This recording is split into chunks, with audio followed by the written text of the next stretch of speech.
Mulai kapan ngaku ahli sunnah wal jamaah ngajarkan benci sama habaib? Mulai kapan? Anda karena hanya kepentingan sesaat, Anda sudah fitnah habaib kemana-mana sekarang. Tanggung jawab nanti sama Rasulullah. Datuk kami adalah bukan makan harta Anda. Lihat bagaimana sekarang semuanya. Anda muhibbin, Anda cinta kepada habaib, Anda ada di sini. Tapi habaib bagaimana menghargai Anda? Dipotongkan kambing 100 lebih untuk Anda. Anda datang ke sini bawa apa? Paling gula 1 kilo. Anda datang ke sini bawa apa? Paling gula 1 kilo. Kami dan datuk-datuk kami tidak pernah mengajarkan kebencian kepada siapapun. Kami datang ke Indonesia bukan untuk menjajah kepada Anda, tapi kami dan datuk-datuk kami semuanya datang kepada Anda untuk mencetak ulama kiai-kiai ada di Indonesia ini. Untuk mencetak ulama kiai-kiai ada di Indonesia ini. Awas, Anda tanggung jawab sama Rasulullah SAW. Al-Ashraf Al-Ula datang ke Nusantara bukan karena lari, sengaja datang untuk berdakwah dan membangun peradaban. Nah, Al-Ashraf Taniya, alasannya pengungsi, mustajir, pengungsi, betul usir, mereka mengungsi. Ini Al-Ashraf Taniya. Ya, ini Al-Ashraf Taniya itu sing nanti saya sing mempertahankan nama fam. Bangsa As-Saqaf, Al-Atos, Al-Aidid, Al-Aqil, Syihab, ini Al-Ashraf Hasaniyah, pengungsi, pengungsi lari dari orang-orang Wahabi, ditolong orang Nusantara, orang Jawa ditolong. Mulanya Al-Ashraf Hasaniyah ini, biyen-biyen itu, wanu banget, apa jenenge, mutawadhiun tenan. Jadi tahu diri. Al-Ashraf Hasaniyah biyen-biyen ini tahu diri betul. Pengungsi kok ngene ngenger galep tulung. Nanti surah macam-macam yang penting ya. Nek wong Jawa butuh ya tulungi, tapi ora terus apa jenenge? Ora terus berlagak memimpin orang Jawa, malah menghindar. Jadi kedatangan keluarga Balawi secara besar-besaran adalah sesungguhnya ke Indonesia hal yang perlu dipahami. Yang pertama itu kedatangannya bukan untuk berdakwah. Jadi mesti dipahami bahwa kedatangan pertamanya itu bukan untuk berdakwah, tetapi untuk bekerja ke Belanda, kafir penjajah. Itu dulu yang mesti digarisbawahi.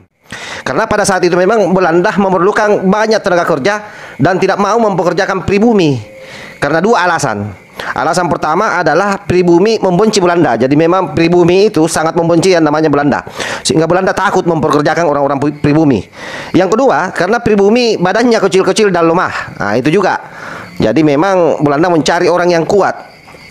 Maka Belanda mencari tenaga kerja dari negara-negara miskin yang badannya kuat-kuat. Yang diincar waktu itu adalah India, Bangladesh, dan Yaman. Nah, Belanda pun memilih dengan pertimbangan bahwa orang Indonesia yang mayoritas Muslim itu pasti akan hormat terhadap orang Arab, sehingga tidak akan terjadi konflik antara pribumi dan tenaga kerja Yaman. Nah, itulah kenapa kemudian orang Yaman yang dipilih oleh Belanda. Nah, setelah rombongan tenaga kerja Yaman datang ke Indonesia, pribumi benar-benar menerima mereka.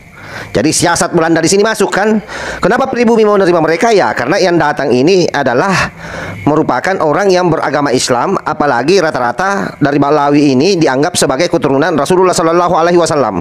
Itu yang kemudian mereka diterima dengan mudah oleh para pribumi. Nah, setelah mereka bekerja pada Belanda, kafir penjajah, baik sebagai pekerja pabrik, tukang kebun, kurir, dan lain-lain, mereka pun mendapatkan gaji yang sangat besar. Tidak lama kemudian mereka bisa membangun rumah bagus di Yaman. Keluarga mereka pun mendapat kiriman belanja yang lumayan banyak. Kehidupan dan ekonomi mereka meningkat drastis. Hal itulah yang membuat keluarga mereka tergiur untuk datang ke Indonesia sebagai TKY, tenaga kerja Yaman. Nah, cerita ini sesungguhnya secara lengkap itu bisa dibaca di kitab Al-Istizadah min Al-Akbaris Sa'adah yang dikarang oleh Habib Ali bin Muhsin Asy-Syikhab. Di dalam kitab Al-Istizadah bahkan dijelaskan bahwa imigran Yaman itu termasuk Balawi gajinya sangat mahal. Bahkan di dalam kitab itu juga menyebutkan bahwa gaji Habib Utsman bin Yahya sebagai pegawai pemerintah Belanda, ini mufti Belanda ya, yang ditempatkan di Batavia, itu gajinya itu sangat tinggi, yaitu 600 golden, setengah dari gaji Snoekhorst yang 1.200 golden. Jadi jabatan Mufti Batavia itu atas pemberian Belanda, bukan pemberian ulama pribumi. Itu harus dicatat itu di situ. Bismillahirrohmanirrohim. Banyak Habib yang mengatakan bahwa semua leluhur Habaib atau Balawi Indonesia itu datang ke Indonesia untuk berdakwah. Bahkan Habib Taufik Assegaf lebih tegas lagi berkata, "Datuk, kami datang ke negeri ini untuk mencetak kiai." Saya akui bahwa sebagian Habib atau ulama Balawi datang ke Indonesia memang untuk berdakwah, walaupun perlu dikaji lagi siapa sasaran dakwah mereka pada awalnya. Namun kalau dikatakan bahwa semua leluhur Balawi Indonesia datang ke negeri ini untuk berdakwah, maka ini jelas bertentangan dengan fakta sejarah.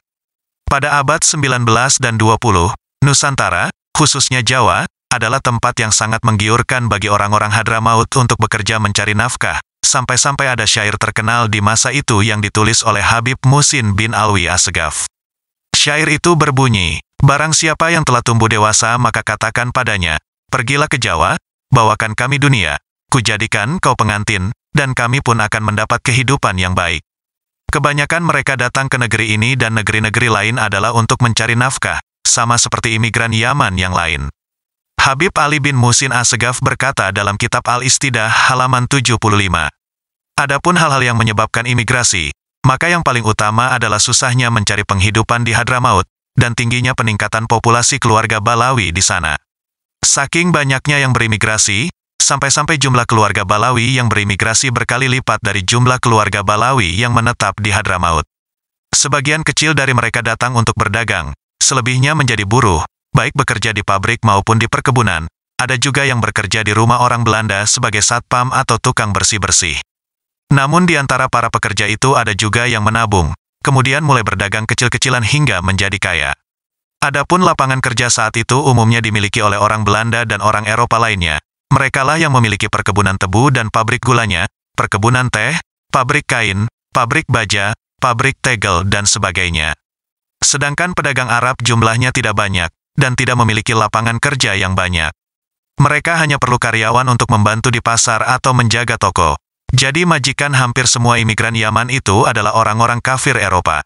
Karena pada saat itu Belanda sangat banyak memerlukan tenaga kerja, dan tidak mau memperkerjakan pribumi karena dua alasan.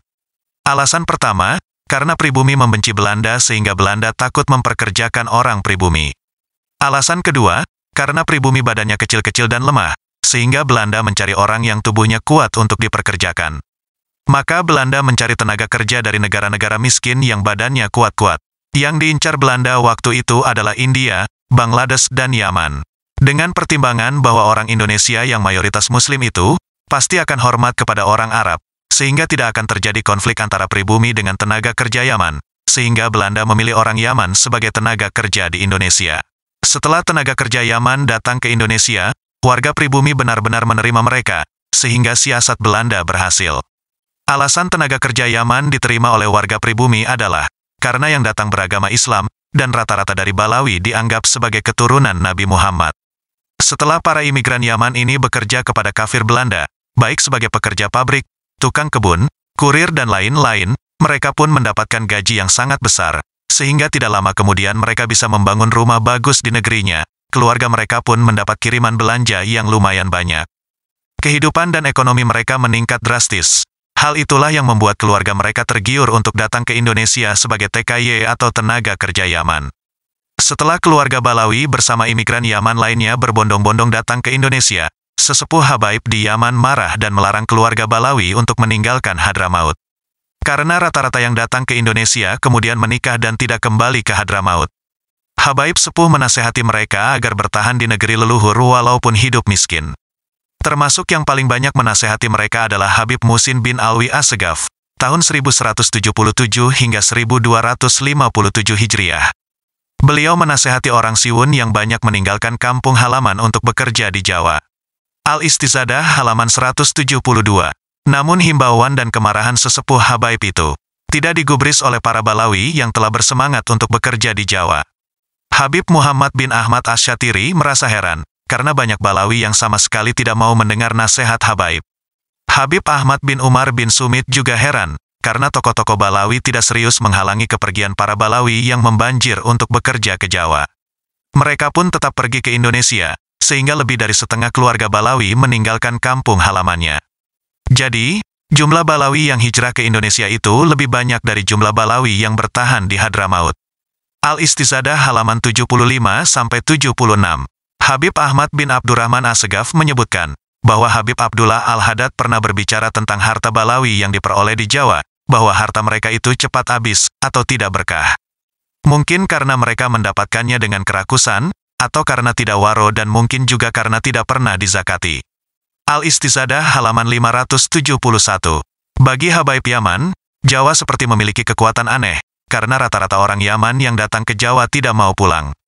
Bahkan banyak orang alim kalau sudah datang ke Jawa, kemudian melupakan ilmu dan kampung halamannya, padahal di kampung halamannya sudah memiliki kedudukan sebagai ulama. Misalnya Sayyid Muhammad Karisan Assegaf, beliau adalah seorang faqih yang cerdas dan sudah menjadi qadhi di Siwun. Namun setelah datang ke Jawa beliau pun meninggalkan keilmuannya, tidak menjadi ulama lagi, sampai meninggal dunia. Al-Istizadah halaman 1405. Dari itu, Habib Abdullah bin Abu Bakar Aidid menyebut Jawa seperti memiliki kekuatan sihir. Beliau berkata dalam 2 bait syairnya tentang Jawa. Biasanya Jawa itu membuat orang lupa pada kampung halaman, anak-anak dan keluarganya, seolah-olah di dalam air Jawa itu terdapat hembusan sihir yang menggembok telinga. Al-Istizadah halaman 1406. Kesimpulannya, keluarga Balawi yang datang ke Jawa untuk bekerja itu sebenarnya tidak mendapat ridho dari para habaib sepuh di Hadramaut. Habib Abdullah Al-Haddad termasuk yang tidak suka mereka meninggalkan Hadramaut untuk bekerja.